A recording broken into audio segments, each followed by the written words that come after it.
Hello student, welcome back to my YouTube channel Preeti pretty education में आप लोग का बहुत बहुत स्वागत है। तो जैसे कि हम लोग पढ़ रहे थे 10th क्लास का चैप्टर नंबर 3 परिवहन। तो जो परिवहन जैसे नेक्स्ट क्लास मैंने कराया था तो उसमें परिवहन के बारे में परिवहन ही शुरू हुआ था।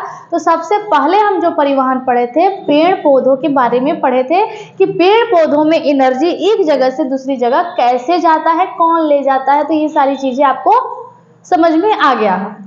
अब हम इस जो ये वीडियो है मेरा आज का जो सेशन है इसमें हम लोग पढ़ने वाले हैं कि जंतुओं में परिवहन, एनिमल में परिवहन कैसे होता है, एनर्जी ऊर्जा कैसे एक जगह से दूसरी जगह आता जाता है, इसी चीज के बारे में पढ़ने वाले हैं। तो देखिए, जब एनिमल की बात आ रहा है पेड़ पौधों में तो जाइलम फ्लोएम पढ़े थे। इस एनिमल में क्या पढ़ेंगे, कौन चीजें है एक जगह से दूसरी जगह एनर्जी ले जाता है, ले आता है। वैसे तो अगर सेल में देखा जाए तो गोल्जी का जो होता है कोशिकांग में कोशिकांग होता है तो उसका ये वर्क होता है। लेकिन हम यहाँ पे पढ़ने वाले हैं ब्लड, ठीक है ना। ब्लड मोस्ट इंपोर्टेंट टॉपिक परिवहन में है, ठीक है ना। तो ये जो चैप्टर है परिवहन, इसको इस तरह से मैंने गाइड किया है ताकि आप लोग का क्वेश्चन आंसर्स जो है एकदम बनते चले, ठीक है ना। किसी प्रकार का कोई भी प्रॉब्लम इसमें क्रिएट ना हो। ओके, तो चलिए अब हम यहाँ पे देखते हैं कि रक्त क्या है। तो पहले आप ध्यान से समझ लीजिए, रक्त मतलब ब्लड। ब्लड क्या है, तो ब्लड तो सभी ने देखा है कि ब्लड कैसा होता है। तो जो ब्लड होता है लिक्विड फॉर्म में होता है, ठीक है। तो ये सबको पता है कि ब्लड लिक्विड फॉर्म में होता है। अब कुछ बातें करेंगे जो शायद जो पढ़ रहा है या पढ़ा लिखा होगा शायद उन्हीं को मालूम होगा, है ना। वैसे तो जो ज्यादा पढ़ा या फिर नहीं पढ़ा सबको पता होता है कि ब्लड कैसा होता है, इसमें कोई बहुत बड़ी बात नहीं है। लेकिन इसमें जो मेन जानने वाली बात है अब है। तो देखिए, ब्लड कैसा टिश्यू है, ठीक है ना। ब्लड कैसा टिश्यू है, तो ये जो है संयोजी ऊतक का ब्लड बना होता है। क्या चीज का, कनेक्टिंग टिश्यू का ये ब्लड बना होता है, ठीक है। ब्लड का जो रंग होता है लाल कलर का होता है। तो आपको सबको पता है ब्लड का जो रंग होता है रेड कलर का होता है, जिसको हम आरबीसी कहते हैं, रेड ब्लड सेल्स कहते हैं। ओके, तो ये तो ब्लड जो है ना, व्हाइट ब्लड सेल भी होता है, रेड ब्लड सेल भी होता है। लेकिन हम यहाँ पे पढ़ने वाले हैं रेड ब्लड सेल। क्यों, क्योंकि रेड ब्लड सेल है इसमें ही हीमोग्लोबिन होता है, व्हाइट ब्लड सेल में हीमोग्लोबिन नहीं होता है। तो इसलिए इसको आरबीसी जो है इसी को रेड ब्लड सेल कहा जाता है। और इसमें हीमोग्लोबिन के कारण जो है हमारा ब्लड जो है रेड कलर का होता है। इतनी बातें आ गई समझ में। अब बात करते हैं कि जो इसका पीएच मान है, पीएच मान रक्त का कितना होता है, तो 7.04 इसका पीएच मान है। तो स्वाभाविक है कि अगर 7.04 है तो इसका पीएच मान कैसा, इसका स्वभाव कैसा होगा, ब्लड का क्षारीय होगा। समझ में आ रहा ना। और अगर 7 से कम रहता है तो अम्लीय होता है और 7 से ज्यादा रहेगा तो क्षारीय होता है। कोई भी क्षारीय होता है। अब हम बात करेंगे कि ब्लड जो होता है एक वयस्क मानव में कितना ब्लड पाया जाता है, तो 5 से 6 लीटर जो है ब्लड एक वयस्क मानव में पाया जाता है। अब है रक्त के अध्ययन को क्या कहा जाता है, जैसे में ध्यान से समझिए। जैसे में अगर हम बात करें कि बायोलॉजी हम लोग पढ़ते हैं तो बायो पढ़ते हैं ना, बायो जो सब्जेक्ट है विज्ञान, इसका अध्ययन करना ही बायोलॉजी कहलाता है, ठीक है ना। अब साइटोलॉजी हो गया, ऐसे ही कई प्रकार के जो है जिसके बारे में हम पर्सनली अध्ययन करते हैं, उसके बारे में हम पर्सनली पढ़ते हैं, तो उसी को क्या कहा जाता है, लॉजी लगाया जाता है उस सब्जेक्ट के आगे, ठीक है ना। तो अब हम ब्लड पढ़ने वाले हैं, तो अब हम रक्त के बारे में पढ़ने वाले हैं। तो रक्त के बारे में डीपली अध्ययन करना, रक्त के बारे में डीपली समझना ही हीमेटोलॉजी कहलाता है। क्या कहलाता है, रक्त के अध्ययन को हीमेटोलॉजी कहा जाता है, याद रखिएगा। अब बात करते हैं रक्त के प्रमुख संगठन निम्नलिखित है। जैसे में आपको सिंपल सी चीज है कि जो ब्लड है रेड ब्लड सेल, जिसको हम अपनी आंखों से देख लेते हैं आसानी से, तो उसी को क्या कहा जाता है, रेड ब्लड सेल कहा जाता है। और सिंपल सी है कि हीमोग्लोबिन के कारण रेड कलर का होता है। ओके, आरबीसी का पूरा नाम समझ गए, रेड ब्लड सेल, और इसी में समझ लीजिएगा डब्ल्यूबीसी, व्हाइट ब्लड सेल्स। अब बात करते हैं कि जो आरबीसी होता है इसका निर्माण कहाँ होता है। तो जो आरबीसी होता है इसका निर्माण जो है अस्थि मज्जा में होता है। अस्थि मज्जा कहें तो बोन मैरो में होता है, ठीक है ना। अब बोन मैरो क्या होता है, जो बोन मैरो होता है उसी में आरबीसी का निर्माण होता है। अब बात करते हैं कि आरबीसी का कब्रिस्तान जो है किसे कहा जाता है। ध्यान से समझिएगा। देखिए, अगर आपने 9th पढ़ा है तो उसमें कोशिका के बारे में बहुत अच्छी तरीके से पढ़ लिया है कि सेल क्या है। सेल के अंदर जो होता है, कोशिका के अंदर कोशिकांग होते हैं बहुत सारे, जिसका अलग अलग वर्क होता है ना। उसमें एक मोस्ट इम्पोर्टेंट कोशिकांग जिसका नाम है लाइसोसोम, ठीक है।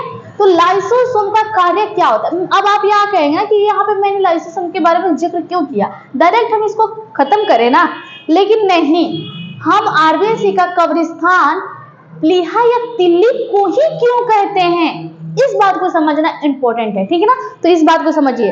देखिए, बैठो जी। जो आरबीसी होता है, जो लाइसोसोम होता है, लाइसोसोम का कार्य क्या होता है पता है? नहीं पता है? नहीं पता है? जो लाइसोसोम होता है, लाइसोसोम का कार्य होता है हमारे शरीर में कोई भी चोट, कोई भी जख्म को पचा जाना, लाइसोसोम का कार्य होता है। जैसे हमारा हाथ कट गया, सेल है, सेल डैमेज हो गया, जल गया, कट गया, तो उसको जो है कौन है जो उसको खत्म कर देगा। ऐसे ऑटोमेटिक तो सही नहीं होता है ना, वो खत्म करने के लिए कुछ तो करना पड़ेगा। तो आप सोचते हैं मेडिसिन लगाएंगे, कुछ लगाएंगे तो ठीक होता है, लेकिन वास्तविकता ये है कि लाइसोसोम उसको खा जाता है। इस कारण जो है वहां के घाव, दर्द जो भी होता है, जख्म सही हो जाता है, ठीक है। अब बात करते हैं डब्ल्यूबीसी के बारे में। जो डब्ल्यूबीसी होता है उसमें जो है लाइसोसोम पाया जाता है, इसलिए डब्ल्यूबीसी को वो आसानी से, अगर डब्ल्यूबीसी खराब हो जाता है तो उसको आसानी से लाइसोसोम पचा जाता है। हमारे शरीर में जितने भी वेस्ट मटेरियल है, मतलब जो जैसे कट गया, पिट गया, कहीं चोट लग गया, उसको कौन पचा जाता है उस चीज को, तो उस चीज को लाइसोसोम पचा जाता है, खा जाता है, खत्म कर देता है, उस चीज को सही करता है। समझ में आया ना। अब बात करते हैं कि जो आरबीसी है इसको क्यों हमारे शरीर में एक अलग से कब्रिस्तान का जगह दिया गया है। तो इसका कब्रिस्तान की जगह इसलिए दिया गया है, सिंपल सी बात है, क्योंकि आरबीसी में जो है लाइसोसोम नहीं पाया जाता है, इसीलिए। तो अब अगर आरबीसी खराब होता है तो आरबीसी कितना दिन में हमारे शरीर में खराब हो जाता है, तो 120 दिन के बाद आरबीसी हमारे शरीर में खराब हो जाता है। तो जब वो आरबीसी खराब हो जाएगा तो कहाँ जाएगा, उसका क्या होगा, लाइसोसोम तो उसमें पाया नहीं जाता है कि लाइसोसोम उसको पचा जाएगा। तो इसलिए जो है आरबीसी जो है उसका कब्रिस्तान प्लीहा या तिल्ली को कहा जाता है। वहां पर जाकर, प्लीहा या तिल्ली में जाकर आरबीसी मर जाता है, दफन हो जाता है, इसलिए आरबीसी का कब्रिस्तान प्लीहा या तिल्ली को कहा जाता है। ये लाइन है, वो क्लियर। अब बात करते हैं आरबीसी का जीवन काल कितना होता है। मैंने अभी बताया है 20 से 120 दिन के, मतलब 120 दिन के अंदर जो है आरबीसी खराब हो जाता है, ठीक है। इसमें जो होता है न्यूक्लियस नहीं पाया जाता है, मतलब इसमें केंद्रक नहीं पाया जाता है। अब ये केंद्रक जो है लाइसोसोम है, इसको जानने के लिए जो है आपको 9th क्लास बहुत अच्छे से पढ़ना पड़ेगा, तब जाके बहुत अच्छी तरह समझ में आएगा। और अगर किसी ने पढ़ा है 9th क्लास सेल तो ये बहुत अच्छी तरीके से समझ में आ जाएगा। अब बात करें, आरबीसी को एथ्रोसाइट भी कहा जाता है, ठीक है ना, इस बात को याद रखिएगा। अब है आरबीसी का प्रमुख कार्य जो है शरीर की कोशिकाओं में ऑक्सीजन पहुंचाना होता है। देखिए, जो आरबीसी जो है इसका, आरबीसी का काम नहीं होता है, ठीक है ना। आरबीसी किस लिए कहा गया है, ये भी बात इंपॉर्टेंट है। इसलिए कहा गया है क्योंकि आरबीसी रेड ब्लड सेल इसलिए होता है क्योंकि उसमें हीमोग्लोबिन प्रेजेंट होता है, इसीलिए आरबीसी रेड होता है। और हीमोग्लोबिन ही है जो हमारे शरीर की पूरे कोशिकाओं तक ऑक्सीजन पहुंचाने का कार्य करता है। तो वास्तव में हीमोग्लोबिन करता है, तो आरबीसी में हीमोग्लोबिन मिला होता है, तो इसीलिए जो है आरबीसी का प्रमुख कार्य शरीर की कोशिकाओं में ऑक्सीजन पहुंचाना होता है। चलिए आप इसका स्क्रीनशॉट लीजिए, फिर आगे देखते हैं। चलिए अब हम यहाँ पे देखते हैं, आरबीसी के बारे में सारी बातें हो गई हैं कि उसका जीवन काल कितना होता है। कहाँ पे बनता है, उसका निर्माण कहाँ होता है। अब हम देखते हैं यहाँ पे WBC के बारे में।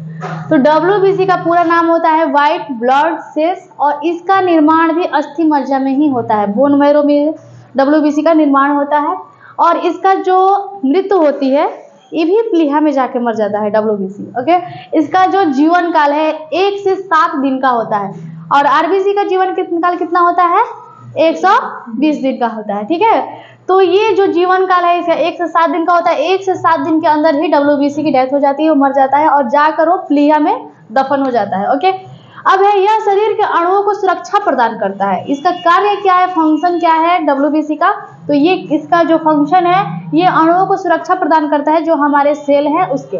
और ये WBC की जो सबसे बड़ी कोशिका है उसका नाम क्या है, और जो सबसे छोटी कोशिका है उसका नाम क्या है। तो जो WBC की सबसे बड़ी कोशिका है उसको मोनोसाइट कहा जाता है, और जो WBC की सबसे छोटी कोशिका है उसको लिम्फोसाइट कहा जाता है।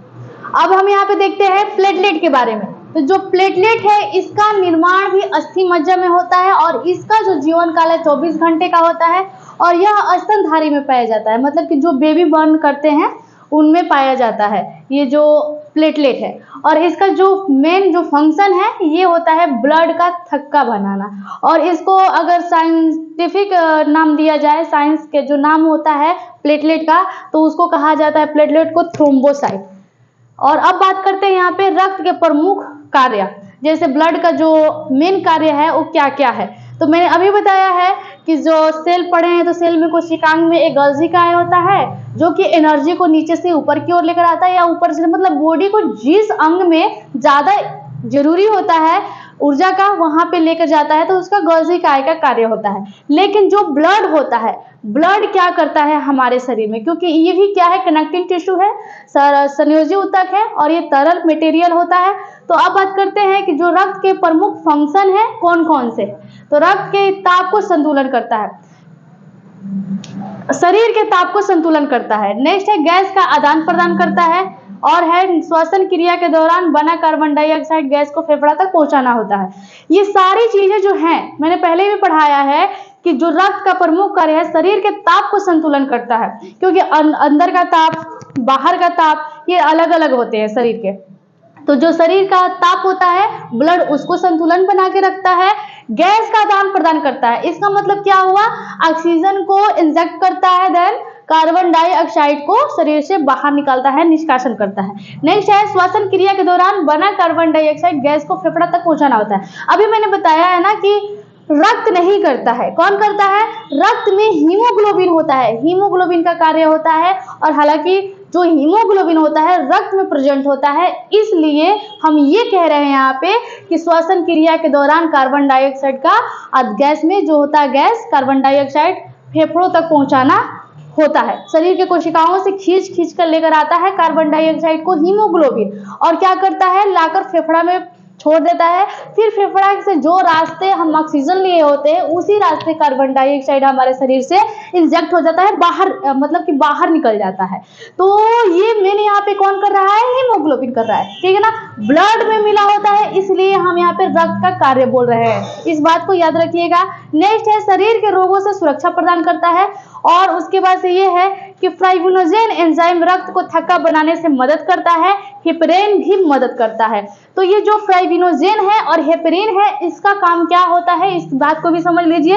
फाइब्रिनोजेन है जैसे कि हाथ कट गया, ठीक है, अगर हाथ कट गया है तो उसमें से ब्लड निकलता है, तो ब्लड जमता कैसे है, कुछ आइडिया है कैसे जमता है, कौन काम करता है उस पे, नहीं, जैसे हमारा हाथ कटता है अगर उस पे जो हेपरिन है हवा के संपर्क में आता है, और जैसे हवा के संपर्क में आने लगता है वैसे वहां के ब्लड थोड़ा कम हो जाता है गिरना। और ये जो फाइब्रिनोजेन है ना इस पे थक्का बनाने का कार्य करता है, इसलिए हमारा ब्लड जो है रुकता है। अगर हिपरिन जो है हवा के संपर्क में नहीं आए, फाइब्रिनोजेन जो है वो उस पे थक्का नहीं बनाए, तो हमारा ब्लड इतना ज्यादा गिर जाएगा कि जिससे हमारी डेथ भी हो सकती है। समझ में आया ना, तो इसी को क्या कहा जाता है, रक्त के प्रमुख कार्य हैं। तो ये सारी बातों को हम समझ गए हैं। यहाँ पे WBC जंतु में क्या देखा मैंने, ब्लड क्या है, ब्लड बहुत अच्छे तरीके से समझ में आ गया है। फिर से RBC क्या है, WBC क्या है, मानव में 3 प्रकार के, एनिमल में 3 प्रकार के ब्लड पाए जाते हैं, RBC, WBC, platelet. And then तीनों का फंक्शन पढ़ लिए, इसका यूज पढ़ लिए। अब जो हमारा ये परिवहन चैप्टर चल रहा है, नेक्स्ट जो है हमारा टॉपिक है, ये है मनुष्य का हृदय, फंक्शन ऑफ हार्ट। जो मानव हार्ट होता है उसके फंक्शन के बारे में पढ़ने वाले हैं। तो नेक्स्ट टॉपिक में इसी के बारे में पढ़ेंगे। तब तक के लिए bye, thank you so much. आप इसका स्क्रीनशॉट ले लीजिए।